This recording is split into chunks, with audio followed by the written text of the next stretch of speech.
मोदी सरकार ने एक और गाज देशवासियों पर गिरा दिया है। ये गाज ऐसा है दोस्तों कि इसे आप ना निगलते बनेंगे ना उंगलते बनेंगे, क्योंकि ये आपकी पहचान से मुतालिक है, ये आपके प्रमाण पत्र से मुतालिक है। क्योंकि भाजपा अपनी मनमर्जी देशवासियों पर कैसे थोपती हुई नजर आ रही है। एक बार फिर से मोदी सरकार के लिए गए निर्णय से साबित हो गया है कि मोदी सरकार सिर्फ और सिर्फ अपनी मनमर्जी इस देश के लोगों पर थोप रही है। दोस्तों, आपकी पहचान किस चीज़ से है? आप भारत के नागरिक कैसे कहलाएंगे? इसके लिए आपको कौन सा प्रूफ देना होगा? सोचिए सोचिए, थोड़ा और टाइम दीजिए, सोचिए। Aadhaar card, PAN card, voter ID card, ration card या फिर पासपोर्ट, इन तमाम चीज़ों में से आप कुछ भी अपने आप को साबित नहीं कर सकते हैं कि आप इस देश के नागरिक हैं, क्योंकि भाजपा मोदी जी मिलकर इस देश के लोगों का कैसे इम्तिहान ले रही है। सत्ता में बैठकर सत्ता का दुरुपयोग कैसे किया जा रहा है, कोई भारतीय जनता पार्टी से पूछे। इस वक्त देश पर सबसे बड़ी, जी हाँ, इस वक्त देश पर सबसे बड़ी गाज जो है भारतीय जनता पार्टी के जरिए गिरा दिया गया है। अब आप ढूंढते रहिए कागज पत्तर, ना मिले तो आपको रिपोर्ट भी कर दिया जाएगा। क्या पता, इस सरकार में कुछ भी हो सकता है भाई। जब मुसलमानों को जबरदस्ती घुसपैठिया साबित करके डिटेंशन कैंप में डाल दिया जाता हो, जब इस देश के सुप्रीम कोर्ट के जरिए उन तमाम चीज़ों को सुनकर सरकार को फटकार लगाकर उनकी नाकामी गिनवाई जाती है, तब जाकर वहाँ से कुछ लोगों को लाया जाता है, वापसी होती है अपने घर। मतलब अपने ही घर में रहकर आपके साथ पराया सुलूक किया जा रहा है। और ऐसे कई मामले, कुछ मामले कोर्ट में जाते हैं, कुछ मामले तो पता भी नहीं चलता है। कुछ लोग तो चप्पल घिस देते इधर से उधर करके कि भाई हमारी नागरिकता, हमारी जो पहचान है वो हमसे ज़बरदस्ती छीनी जा रही है। आरोप लगा लगा कर अब तक तो मुसलमान ही इस जद में आ रहे थे, सेंटर पॉइंट ही मुसलमान था, लेकिन अब इसकी जद में आप सब आ चुके हैं। आप सब लोगों पर मोदी सरकार के जरिए एक बड़ा और नया वाला गाज गिरा दिया है, यानी कि अब पासपोर्ट भी आपकी पहचान साबित नहीं कर सकता है। विदेश मंत्रालय एस जयशंकर ने साफ साफ लफ्जों में कह दिया है कि पासपोर्ट आपका मान्य नहीं होगा। आप पासपोर्ट को सिर्फ ट्रैवल के तौर पर इस्तेमाल कर सकते हैं, अपनी आइडेंटिटी वेरिफिकेशन नहीं करवा सकते हैं। पहले आधार कार्ड से नहीं करवा सकते थे, पैन कार्ड से नहीं करवा सकते थे, वोटर आईडी कार्ड से नहीं करवा सकते थे, और अब पासपोर्ट से भी नहीं करवा सकते हैं, क्योंकि मोदी सरकार का तुगलकी फरमान अपने आप लोगों पर डाल दिया जाता है, थोप दिया जाता है, उनके सर पर ज़बरदस्ती सारी चीज़ें लाकर धर दी जाती है। चलिए आपको दिखाती हूँ खबर क्या है। इस खबर की चर्चा ज़ोरों शोरों से हो रही है और हर कोई इस खबर से आहत है, परेशान है और मोदी सरकार की नीतियों पर सवाल उठा रहे हैं कि आखिर भाजपा सरकार चाहती क्या है। देश से ना महंगाई कम कर रही है, ना बेरोजगारी कम किया जा रहा है, ना गरीबी हटाई जा रही है, और ना ही कोई ऐसा काम किया जा रहा है जिससे देश के लोग खुश हो।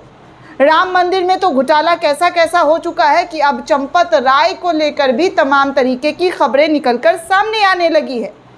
लेकिन इन सब के बावजूद भाजपा क्या कर रही है? राम मंदिर का मुद्दा कैसे डाइवर्ट हो, इसके लिए एक नया मुद्दा आपके सामने लाकर रख दिया गया है, और वो है आपकी पहचान से जुड़ा हुआ। दरअसल दोस्तों, सरकार ने ये कह दिया है कि पासपोर्ट एक यात्रा का दस्तावेज है और ये नागरिकता का प्रमाण नहीं है। विदेश मंत्रालय के इस बयान के बाद सोशल मीडिया पर बवाल मच गया है। लोगों ने पूछा कि क्या ये यात्रा दस्तावेज विदेशियों को भी जारी होता है?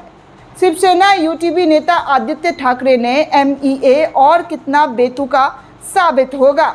जावेद अख्तर ने पूछा कि बिना भारतीय नागरिकता जांच को क्या ये यात्रा दस्तावेज जारी होती है? किसी ने कहा कि जब ये नागरिकता का प्रमाण ही नहीं है तो फिर पुलिस का इस पर सख्त वेरिफिकेशन क्यों है?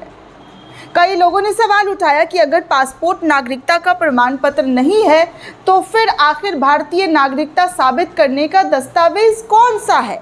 विपक्षी नेता, सामाजिक कार्यकर्ता और आम नागरिकों ने भी इस मुद्दे पर सरकार से स्पष्टीकरण मांगा है। उन्होंने क्या सवाल किया है, क्या तंज कसे हैं, ये जानने से पहले दोस्तों विदेश मंत्रालय के बयान को जान लीजिए कि उन्होंने क्या कहा है। दरअसल दोस्तों विदेश मंत्रालय ने 14वें पासपोर्ट सेवा दिवस के अवसर पर देश में पासपोर्ट सेवाओं के विस्तार और उपलब्धियों की जानकारी साझा की। इसी दौरान मंत्रालय के अधिकारियों ने कहा कि पासपोर्ट अंतर्राष्ट्रीय यात्रा के सुगम बनाने के लिए जारी किया जाने वाला सरकारी दस्तावेज है, लेकिन ये अपने आप में नागरिकता को ठोस प्रमाण जो है वो नहीं साबित करता है। मंत्रालय का कहना है कि पासपोर्ट का मुख्य उद्देश्य विदेश यात्रा की अनुमति देना है, ना कि नागरिकता निर्धारित करना। पासपोर्ट पर आए विदेश मंत्रालय के इस ताज़ा बयान से पहले इस साल की शुरुआत में वोटर लिस्ट की स्पेशल इंटेंसिव रिवीजन यानी SIR पर सुनवाई के दौरान सुप्रीम कोर्ट ने कहा था कि आधार कार्ड नागरिकता का पक्का सबूत नहीं है, बल्कि ये सिर्फ पहचान का एक दस्तावेज है। इन बयानों के बाद सोशल मीडिया पर लोगों ने पूछना शुरू कर दिया कि पासपोर्ट नागरिकता का प्रमाण पत्र नहीं है, आधार भी नहीं है, वोटर ID भी नहीं है, पेन भी नहीं है, तो नागरिकता के लिए कौन सा दस्तावेज इस देश के नागरिकों के जरिए दिखाया जाए। शिवसेना UBT नेता आदित्य ठाकरे ने सरकार पर निशाना साधते हुए पूछा कि विदेश मंत्रालय और कितना बेतुका साबित होगा। उन्होंने सोशल मीडिया X पर पोस्ट किया और लिखा कि अगर MEA का मानना है कि पासपोर्ट नागरिकता का दस्तावेज नहीं है तो पासपोर्ट जारी करने से पहले पुलिस किस चीज़ की जांच करती है। जाहिर सी बात है दोस्तों, बड़ा सख्त पुलिस वेरिफिकेशन होता है और फिर आप कह रहे हैं कि वही नागरिकता का प्रमाण पत्र नहीं है, तो और इससे ज़्यादा क्या होगा। क्या हमारा देश गैर भारतीयों को भी यात्रा दस्तावेज के तौर पर पासपोर्ट देता है? क्या इस घोषणा से दूसरे देशों के मन में ये शक पैदा नहीं होगा कि क्या गैर भारतीयों को भी यात्रा दस्तावेज के तौर पर भारतीय पासपोर्ट मिलता है? अपनी बहुत उलझी हुई विदेश नीति के अलावा विदेश मंत्रालय और कितना बेतुका हो सकता है। जावेद अख्तर ने भी सवाल उठाया कि यदि पासपोर्ट केवल यात्रा का दस्तावेज है तो बिना नागरिकता की जांच किसी को पासपोर्ट जारी कर दिया जाता है। उन्होंने X पर पोस्ट भी लिखा है, आप स्क्रीन पर देख सकते हैं कि विदेश मंत्रालय का कहना है पासपोर्ट यात्रा के लिए दस्तावेज है, ना कि नागरिकता का सबूत। सच में तो क्या कुछ लोगों को ये यात्रा दस्तावेज इसलिए दिया जा रहा है क्योंकि उन्हें पूरा यकीन है कि वो भारतीय नागरिक है? ये बात बेतुकी है। पत्रकार रोहिणी सिंह ने भी लिखा कि तो क्या जो भारत के नागरिक हैं उन्हें भी भारतीय पासपोर्ट मिल सकता है। वरिष्ठ पत्रकार नरेंद्र नाथ मिश्रा ने भी लिखा कि आधार नागरिकता के लिए पहचान पत्र नहीं है, पासपोर्ट नागरिकता के लिए पहचान पत्र नहीं है, लेकिन इन दोनों के माध्यम से देश में हर दस्तावेज बना सकते हैं, हर दस्तावेज को आप अपने लिए इस्तेमाल कर सकते हैं। अजब सिस्टम की गजब कहानी।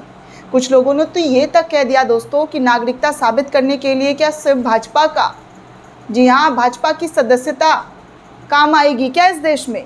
क्योंकि जिस तरीके से आप आधार, पैन कार्ड और वोटर ID कार्ड को नागरिकता का प्रमाण पत्र साबित नहीं, जी हाँ, नहीं आप बता सकते हैं, तो आप सोचिए कि आप इस देश के लोगों पर क्या आफत लाने की कोशिश कर रहे हैं।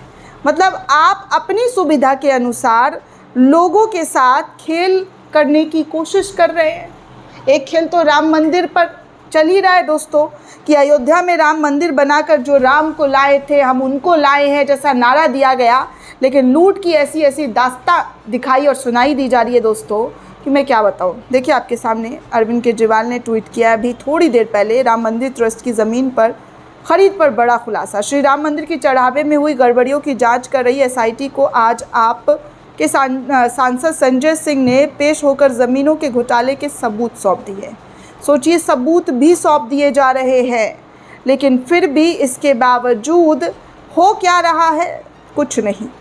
SIT के ज़रिए अब तक दोस्तों एक भी FIR नहीं किया गया। बाकी पप्पू यादव ने भी ट्वीट किया, लिखा कि देश में इतने प्राचीन मंदिर हैं, किसी में भगवान का चढ़ावा गायब नहीं हुआ। राम मंदिर में BJP RSS वालों ने कब्जा किया। चढ़ावा गायब ही नहीं बल्कि लूट हो रही है। हमारे पूर्वज बहुत समझदार थे, इनकी फितरत जानते थे, तभी तो कभी धर्म मंदिर की ठेकेदारी नहीं दिया। अंग्रेज़ों के दलाल चढ़ावा चोर हैं ये लोग। इस तरीके की बातें जो हैं पप्पू यादव के ज़रिए कही गई। बाकी और भी बहुत सारे ट्वीट इस वक्त सामने आ रहे हैं। सिंधी समाज के लोगों ने तो वीडियो और प्रूफ तक दे दिया दोस्तों। ये तक बता दिया कि देखिए हमने 200 किलो ईंट जो है राम मंदिर चढ़ावा के लिए दिया, रसीद तक पेश कर दिया। लेकिन क्या हुआ? किसी को कुछ, जी हाँ, किसी को कुछ नहीं मिला। चंपत राय पर जो आरोप लग रहे हैं वो लगता है सब कुछ चंपत हो गया। खैर, राहुल गांधी ने दोस्तों एक ज़रूरी ट्वीट करते हुए लिखा है कि सत्ता के अहंकार में डूबी मोदी सरकार अब इस मुकाम पर पहुंच गई है कि अपने अधिकार, निष्पक्ष परीक्षा और सुरक्षित भविष्य की मांग करने वाले छात्रों को ही शिक्षा मंत्री आतंकवादी कह रहे हैं। ज़रा सोचिए, जिसकी नाकामी से इतने पेपर लीक हुए, जिसके राज में 20 बच्चों ने जान दे दी, जिसने करोड़ों युवाओं का भविष्य अंधकार में धकेल दिया, अंधेरे में धकेल दिया, वो आज पीड़ित बच्चों और उनकी आवाज़ उठाने वालों को दहशतगर्द बता रहे हैं। पर ये कोई नहीं, जी हाँ, पर ये कोई नई बात नहीं है। अन्नदाता, किसानों को आंदोलनजीवी और परजीवी कहा, सवाल पूछने वालों को एंटी नेशनल कहा और अब युवाओं को दहशतगर्द। जो भी सरकार से सवाल पूछ रहा है उसे देशद्रोही बता दो। यही इनकी पूरी राजनीति है। धर्मेंद्र प्रधान जी, देश के करोड़ों युवाओं से तुरंत माफ़ी मांगिए और अपनी नाकामयाबी के लिए इस्तीफ़ा दीजिए। और मेरी बात आप, जी हाँ, और रही मेरी बात तो आप मुझ पर जितने चाहे हमले कर लीजिए। मैंने कोटा में कहा था और फिर कहता हूँ, ये शिक्षा व्यवस्था आज सिर्फ एक वसूली तंत्र बन गई है। मैं इसे ऐसे नहीं रहने दूंगा। हर बच्चे को सस्ती शिक्षा, अच्छी शिक्षा और निष्पक्ष परीक्षा मिले, इसके लिए आवाज़ उठाना कभी भी बंद नहीं करूंगा। मतलब राहुल गांधी ने तो ठान लिया है कि भाजपा को कैसे सबक सिखाना है, भाजपा को कैसे जो सत्ता पाकर उनकी जो लालच और जो मंशा बढ़ चुकी है उस पर पूरा प्रहार करना शुरू कर दिया है। मतलब आप समझ सकते हैं दोस्तों कि इस वक्त राहुल गांधी जो है कहीं से कहीं तक पीछे हटने का नाम नहीं ले रहे हैं। हो सकता है जिस तरीके का प्रेशर बनाया जा रहा है, आज, कल या परसों या आने वाले कुछ महीने में इस्तीफा होगा, क्योंकि जिस तरीके की बातें राहुल गांधी के ज़रिए की जा रही है वो छोटी मोटी बातें नहीं बल्कि रोज़ प्रहार और चोट दिया जा रहा है। अब मोदी सरकार पासपोर्ट, आधार कार्ड में उलझाकर मेन मुद्दों से हटाकर अलग मुद्दों पर शिफ्ट करने की जो कोशिश कर रही है वो आपके सामने मैंने पूरी कहानी बता दी है। दोस्तों, ये पूरी रिपोर्ट आपको कैसी लगी हमें कमेंट करके ज़रूर बताइएगा। साथ ही साथ चैनल को ज़्यादा से ज़्यादा लाइक, शेयर और सब्सक्राइब करना बिल्कुल भी ना भूलें। शुक्रिया दोस्तों।